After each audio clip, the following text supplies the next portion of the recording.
Deixa eu me apresentar rapidamente, eu sou o Carlos Carrilho, eu sou Sales Specialist na NTT Data. Julião, se quiser se apresentar. Olá, pessoal, bom dia.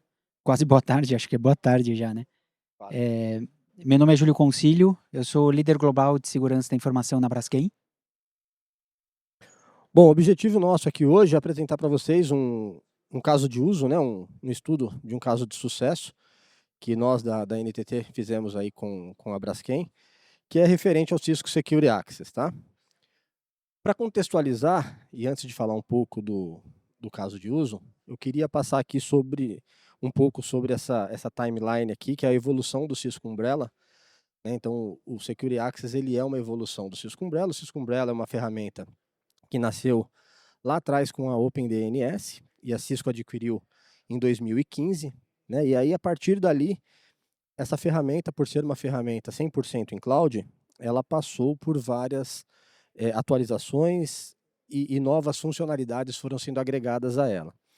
E com as necessidades de cibersegurança que vieram nascendo, com a questão de trabalhos, os trabalhos híbridos, a necessidade de se proteger o usuário aonde quer que ele esteja, o dado aonde quer que ele esteja, a ferramenta ela veio para o conceito do SSE e hoje o Security Access é a nossa ferramenta de SSE. O desafio principal, né, eu acho que nós tivemos aí durante a pandemia, foi justamente que nós colocamos os nossos usuários para trabalhar dentro de casa e nós precisávamos proteger esses usuários. E além disso, com isso, né, houve a necessidade, um crescimento muito grande do uso da VPN, e aí os dados estando descentralizados, o usuário precisando acessar uma VPN para acessar um determinado dado, para uma aplicação ele já não precisa mais da VPN. Os times de segurança começaram a colocar muitas ferramentas e muita complexidade dentro do ambiente. E aí, com o SSE, ele veio justamente para trazer essa simplicidade, simplificar.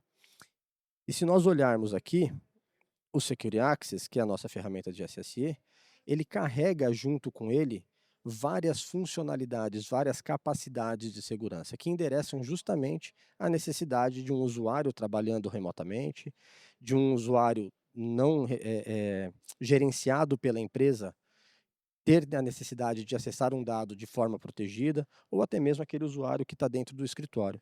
Então, se vocês olharem aqui, o Security Access ele carrega funcionalidades nativas de DNS, proteção para navegação, mas ele também carrega a funcionalidade de DLP, de CASB, de Web Security Gateway, a parte de Digital Experience, tudo isso são funcionalidades que foram agregadas e colocadas dentro da ferramenta para que quando um usuário precise fazer um acesso a uma aplicação ou a algum serviço, ele possa o tráfego ser inspecionado. E o principal, né, a necessidade do Zero Trust Network Access, o ZTNA, a nossa ferramenta de Security Access, ela é uma ferramenta de ZTNA.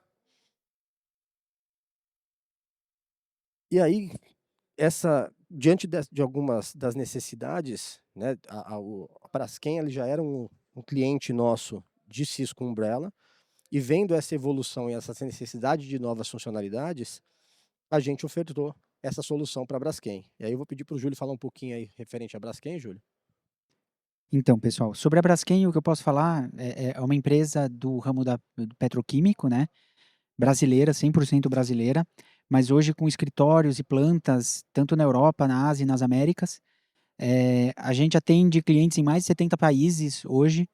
É a maior produtora de resina termoplástica das Américas e é líder mundial na produção de biopolímeros. Então, a gente tem uma variedade muito grande de acessos e uma variedade muito grande de usuários dentro do nosso contexto, que requerem cada um tipo de acesso diferente, e aí que entra um pouco o nosso trabalho aí, e como a gente evoluiu do Cisco Umbrella para o Security Access.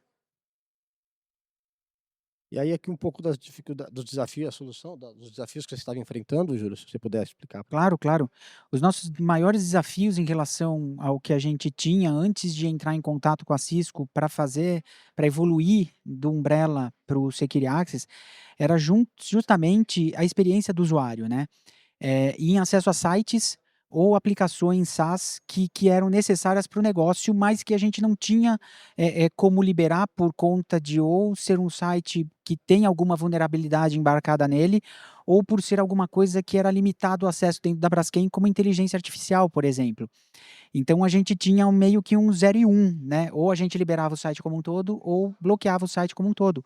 Isso atrapalhava o nosso contexto aí de segurança, para a gente entregar a experiência para ele da melhor maneira possível, né?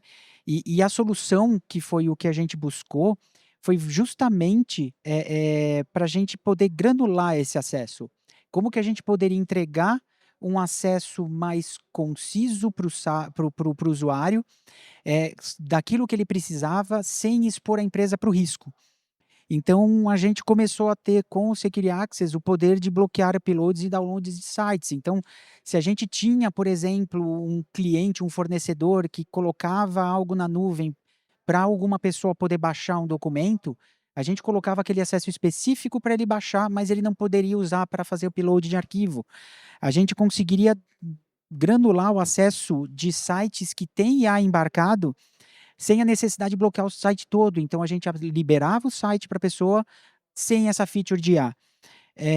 A gente tem a possibilidade de disponibilizar sites fora do padrão de segurança através da RBI. E, por último, que eu acho que também é muito importante, foram os controles baseados em identidades, devices controles baseados em contexto, além do já que era oferecido pela Umbrella, como o próprio segurança de DNS e tudo. A gente pôde embarcar todas as soluções, tudo que a gente precisava, numa única solução. Acho que uma informação que é relevante aqui, que talvez nem todos, né, tenham essa informação, mas a Braskem, ela é uma empresa que ela tem um número muito grande de usuários, e entre esses usuários, muitos deles não são usuários, são usuários terceiros, né, que não são Exatamente. gerenciados. Então vocês conseguem prover segurança, Nesses inclusive dois para esses. contextos. Tanto é que a gente fala que a gente tem um número de funcionários em torno de 9, 10 mil, mas a gente tem mais de o dobro de terceiros hoje na Braskem. Então, era muito para controlar esse tipo de acesso também. Como a gente podia fazer isso de maneira segura? Bacana. Então, seguindo aqui, né, falando um pouco do Security Access e de como que nós conseguimos ajudar a Braskem nessa jornada, nós falamos muito do Security Internet Access, que é uma das capacidades que está presente dentro do Security Access. E um dos pontos que foi, né, e aqui eu vou apresentar algumas das funcionalidades que nós colocamos para eles, e um ponto muito importante e que vem sendo muito bem visto no mercado é a questão de que hoje o Security Access, com todas as suas capacidades, ele é o único cliente dentro da máquina dos nossos usuários, né? Então, mesmo eu fazendo a proteção de DNS, a proteção de SWG, DLP, CASB, tudo isso está embarcado em um único cliente. Eu não preciso ficar colocando módulos e clientes dentro da máquina do meu usuário. Então, isso é um facilitador, né? Quando a gente fala de colocar mais um serviço rodando na máquina do usuário, tá? Então hoje a gente trabalha com um único cliente para essa solução. E aí falando, né, como o Júlio comentou, da necessidade, o DLP, que é uma forma de controlar o que o usuário pode fazer o upload em um site, com informação sensível. Então, dentro do Security Access, nós temos a ferramenta de DLP. Esse DLP ele pode ser de dois modos que nós trabalhamos. Um é o multimodo, onde eu já tenho aí aplicações categorizadas e eu começo a criar políticas baseadas nessas aplicações. Eu crio ali os registros que podem ou não ser feitos, colocados em documentos que vão ser feitos para upload, por exemplo. Então eu vou pegar uma informação sensível de um cliente, eu vou criar uma regra e falar que eu não posso fazer um upload para aquela aplicação específica com aquele dado. Tudo isso é feito em tempo real, esse registro é feito, esse bloqueio é feito em tempo real, e todos os logs, né, vocês têm toda a parte de monitoração. Além disso, né, nós temos aí a parte voltada à IA, DLP para IA. Então, dentro do Security Access, eu também consigo olhar o que o meu usuário está fazendo com a IA. Que tipo de código, se ele está fazendo upload de um código, download de um código, tudo isso pode ser monitorado através do Security Access e o que ele pode colocar. Então eu faço também os registros para a IA, além de identificar quais são as aplicações de IA que ele usa hoje. Nós temos aí uma ferramenta de CASB dentro do Security Access que identifica quais são as aplicações de IA que o meu usuário está acessando, tá? Nós temos o DLP inline, que nós chamamos, que é o DLP onde eu consigo olhar o que o meu usuário está fazendo dentro dos meus tenants. Então, se o meu usuário vai fazer um upload de algum arquivo dentro de um de uma box, né, corporativa, eu também consigo monitorar esse tipo de arquivo. Então, nós fazemos o controle de DLP tanto para aplicações que não são aplicações comerciais, né, como para aplicações que estão dentro do tenant que nós usamos. E o DLP em imagens, né? Então, se o meu usuário pega uma imagem e coloca um dado sensível na imagem para tentar burlar o sistema, o Security Access identifica isso, ele lê essa informação dentro da imagem e também é possível fazer o bloqueio. Nós usamos muito isso para, por exemplo, o WhatsApp. Hoje o WhatsApp acaba sendo uma ferramenta que não é corporativa, mas que muitos usuários utilizam. E muitas vezes eles mandam dados através dessa ferramenta, dados sensíveis, anexados em imagem, então nós conseguimos fazer esse bloqueio também. Isso era uma necessidade que vocês tinham, certo, Júlio? Isso, exatamente, para a gente poder avaliar o que a pessoa usava o WhatsApp ou usava sites de compartilhamento de arquivo para transferir qualquer tipo de dado, a gente começou a ter o poder de olhar isso de maneira mais prática, de uma maneira mais profunda e que trazia uma visão correta daquilo que estava passando da borda nossa para a borda de fora sem controle. E hoje não, hoje a gente até pode, se for o caso, bloquear os uploads para o WhatsApp e assim como não permitir download de WhatsApp. Então, não só para isso, mas também, como eu falei anteriormente, dos casos dos sites de compartilhamento de arquivo. Então, ficou muito mais granular para a gente. A gente pode fazer isso por usuário também, o que ajuda muito. Então, um grupo de usuário pode fazer upload e download, um outro grupo de usuário só pode fazer upload, outro só pode fazer download, e tem gente que não pode fazer nada. Então, nesse contexto, a gente consegue controlar um pouco mais essa saída. E havia um caso de uso que foi bem emblemático nesse projeto, que era de uma área de marketing, né, para IA. Exatamente. O uso de Canva, né, que é o site do Canva, que eles tinham uma IA embarcada e a gente não podia permitir ainda por falta de política ou por uma política definida mais restritiva para a inteligência artificial, a gente tinha que bloquear dentro do site aquilo que tinha IA embarcada e com o Security Access a gente conseguiu isso. Então a gente conseguiu liberar o site de maneira efetiva para a área de negócio, mas retirando aquilo que poderia ser um risco para a Braskem. Perfeito. E além disso, né, a parte de DLP, uma das funcionalidades que foi muito usada e que o Júlio comentou aqui é o RBI, né, que é o Remote Browser Isolation. Opa, passei um a mais, deixa eu voltar um aqui. Isso. Que é o Remote Browser Isolation, que algumas aplicações nós não conseguimos colocar este controle. Então, o Remote Browser Isolation, o que ele faz? Ele abre uma sessão isolada em um ambiente controlado, para que o usuário acesse aquele domínio, acesse aquele site, e caso aquele domínio ou site ele tenha qualquer tipo de código malicioso, ele não está rodando na máquina do usuário. E isso atrelado ao DLP, algumas aplicações que nós não conseguíamos controlar, a gente faz essa ligação, coloca ele abrindo via Remote Browser Isolation e aplica as políticas de DLP. Isso é algo que vocês utilizam muito hoje. Isso foi praticamente uma mão na roda para a gente, justamente porque o ponto principal nosso era como liberar algum site, algum acesso específico para sites que a gente sabia que não seguiam pré-requisitos mínimos de segurança, ou que tinham algo embarcado dentro dele, como sites do governo, por exemplo, que geralmente tem alguma vulnerabilidade embarcada.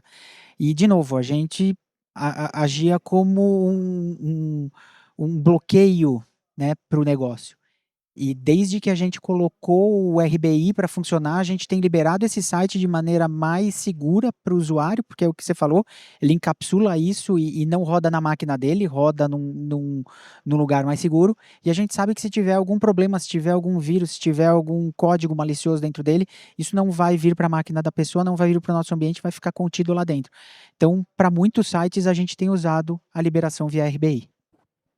Bacana. E além disso, né, a questão do RBI, ele é muito usado para aqueles usuários que nós consideramos como VIP, né, aquelas máquinas que são mais visadas dentro de uma corporação.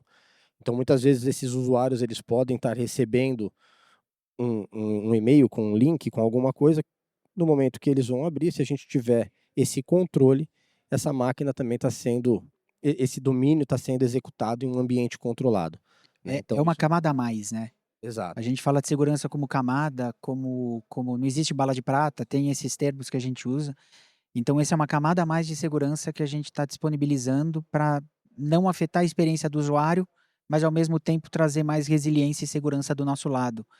A gente não está 100% seguro, mas eu acho que a gente começa a cobrir muito mais lados do que a gente cobria antes com RBI. Isso para a gente foi muito bom.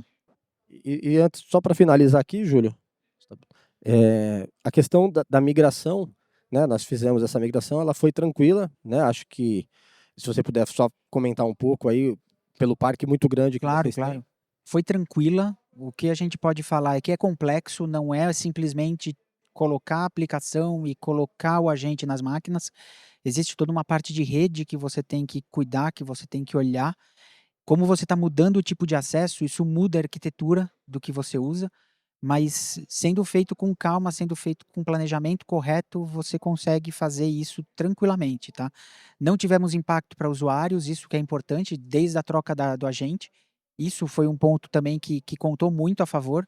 Então a gente conseguiu fazer de uma maneira transparente, melhorando a experiência do usuário e não causando danos, né, ou qualquer problema para ele no processo. Então isso foi muito bom.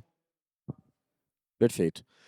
Bom, e aí para finalizar, né, o que eu gostaria aqui de deixar de mensagem é, lógico, né, olhando para por uma jornada de cibersegurança hoje, se nós olharmos, a Braskem ela está preparada para entrar no modelo de ZTNA, né, porque ela já tem uma solução ali, então agora é uma questão de adoção mesmo de solução.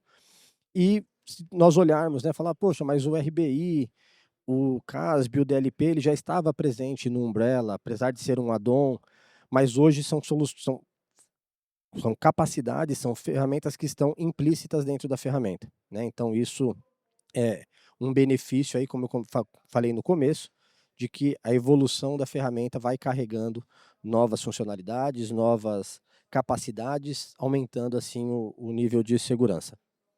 Mais algum comentário, Júlio? Mais alguma? Não, não, tudo é isso. Você Beleza. explicou muito bem, você explanou muito bem sobre isso. Perfeito. Então, agradeço o tempo de vocês aí, a atenção.